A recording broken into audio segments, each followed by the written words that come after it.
Pak Anies ini bisa maju nggak Bang kira-kira Bang?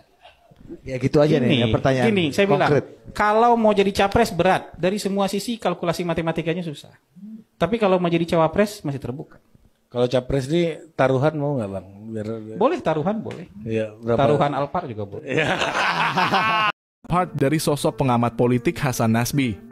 Hasan sempat sesumbar bahwa dirinya bertaruh mobil Alphard jika Anies Baswedan berhasil mencalonkan diri sebagai calon presiden di Pilpres 2024. Sebab kala ia membuat taruhan tersebut, Hasan yakin betul bahwa Anies akan gagal nyapres. Publik langsung bertanya-tanya siapakah Hasan Nasbi sebenarnya sehingga berani menaruhkan mobil mewah lantaran tak yakin Anies lolos ke Pilpres 2024. Hasan Nasbi merupakan pendiri lembaga survei Cirrus Network. Hasan berasal dari Bukit Tinggi, Sumatera Barat dan lahir pada 1979. Hasan juga disebut-sebut sebagai keturunan dari tokoh cendekiawan dan ulama Indonesia, mendiang Buya Syafi'i Ma'arif. Tercatat Hasan merupakan seorang alumnus ilmu politik Universitas Indonesia. Sebelum mendirikan Cirrus Network, Hasan berkecimpung di dunia media. Ia sempat menjadi wartawan Kompas pada 2005 hingga 2006. Karirnya berlanjut dengan bergabung dengan Pusat Kajian Politik Universitas Indonesia sebagai peneliti dari tahun 2006 hingga 2008. Nama Hasan Nasbi makin mentereng sejak ia menjadi pendukung fanatik pasangan Joko Widodo dan Ahok saat Pilgub DKI Jakarta 2012.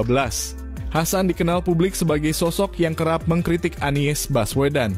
Ia pernah menyulut debat panas di media sosial kala menyinggung soal ambisi Anies Baswedan untuk melenggang ke Pilpres 2024. Adapun juga sekaligus menepis penilaian publik bahwa Prabowo Subianto sangat berambisi berlebihan untuk nyapres. Pak Prabowo dituduh ambisius, memang Ganjar tidak ambisius menjadi presiden, Anies Baswedan tidak ambisius menjadi presiden, ungkap Hasan Minggu 15 Oktober 2023. Hasan menceritakan bahwa Anies telah menyimpan ambisi nyapres sejak ia duduk di bangku SMA.